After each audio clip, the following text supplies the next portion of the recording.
Hello दोस्तों, स्वागत है आपका। दोस्तों, लद्दाख की गलवान घाटी में चीनी सैनिकों ने अपने स्थान से पीछे हटना शुरू कर दिया है। भारतीय सेना भी अपने स्थान से पीछे हटी है। वहीं समाचार एजेंसी ANI ने बताया है कि 48 घंटों तक चली गहन कूटनीतिक चर्चा, सैन्य जुड़ाव और संपर्क के चलते चीनी सैनिक पीछे हटने को तैयार हुए हैं। ANI ने बताया कि इन बैठकों के बाद प्रधानमंत्री नरेंद्र मोदी की लेह यात्रा हुई, जिससे चीन को एक निर्णायक और दृढ़ संदेश दिया। वहीं भारतीय सेना के सूत्रों ने बताया कि दोनों देशों के बीच आपसी सहमति के बाद पूर्वी लद्दाख के 4 पॉइंट्स, जिनमें पेट्रोलिंग पॉइंट 14 जो गलवान घाटी है और पेट्रोलिंग पॉइंट 15 हॉट स्प्रिंग और फिंगर क्षेत्र से चीनी सेना पीछे हटी है। सीमा विवाद को लेकर कोर कमांडर स्तर की बैठक में लिए गए निर्णय के अनुरूप चीनी सेना ने विवाद वाले क्षेत्र से टेंट, वाहनों और सैनिकों को 1 से 2 किलोमीटर पीछे कर लिया है।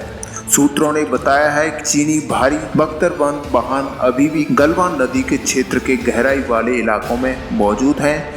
हालांकि भारतीय सेना सतर्कता के साथ स्थिति को निगरानी कर रही है। वहीं चीनी सैनिक पेट्रोल पॉइंट 14 से पीछे हटे हैं। बता दें कि यही वह जगह है जहां पर दोनों देशों के सैनिकों के बीच झड़प हुई थी और बताया गया है कि भारतीय सेना भी थोड़ा पीछे हटी है। और वहीं चीनी सैनिकों की इस स्थिति को लेकर भारतीय सेना की तरफ से अभी तक कोई आधिकारिक बयान नहीं आया है। वास्तविक नियंत्रण रेखा यानी कि LAC पर भारत के जिम्मेदार रुख और संदेश को विश्व स्तर पर मान्यता मिली हुई है।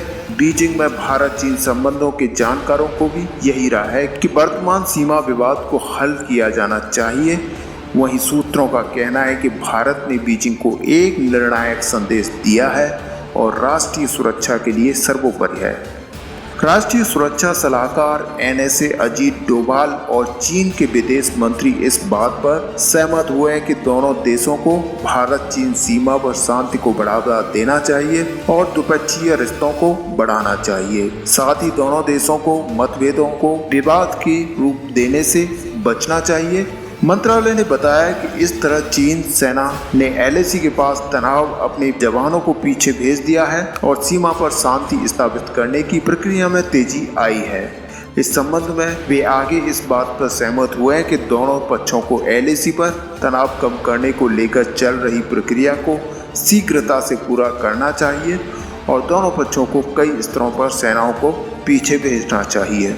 वहीं मंत्रालय का कहना है कि उन्होंने फिर से पुष्टि की है कि दोनों पक्षों को वास्तविक नियंत्रण रेखा का पूरी निष्ठा से सम्मान करना चाहिए और निरीक्षण करना चाहिए। साथ यथास्थिति को बदलने के लिए एक तरफा कार्रवाई नहीं करनी चाहिए और भविष्य में किसी भी घटना से बचने के लिए एक साथ काम करना चाहिए ताकि तनाव की स्थिति से बचा जा सके। आपको बता दें कि 30 जून को तनाव कम करने के लिए हुई बैठक में दोनों पक्षों ने तय किया था कि चीनी सेना निर्माण संरचनाओं, जवानों और सेना के वाहनों को गलवान घाटी से 3 दिन में हटाएगी। वहीं पैंगोंग त्सो और हॉट स्प्रिंग से 5 दिनों के भीतर पीछे हटना होगा। हालांकि पैंगोंग फिंगर क्षेत्र में सैन्य निर्माण का समाधान खोजने में समय लगने की संभावना थी।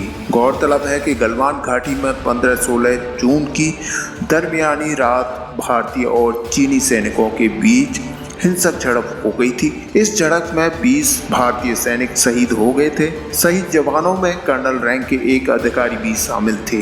वहीं इस हिंसक झड़प में चीनी पक्ष के भी 43 से ज्यादा जवान मारे गए थे। हालांकि चीन ने अपने हताहत जवानों के बारे में अभी तक कोई भी जानकारी साझा नहीं की है। सीमा पर हुई झड़प के बाद से दोनों देशों के बीच तनाव अपने चरम पर पहुंच गया था।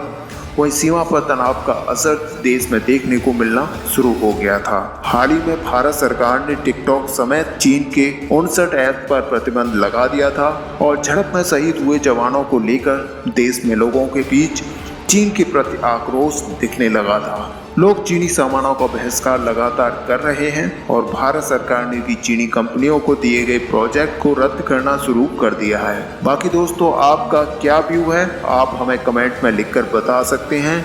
वीडियो को लाइक और शेयर करना ना भूलें। मिलते हैं नेक्स्ट वीडियो में, तब तक के लिए जय हिंद, जय भारत।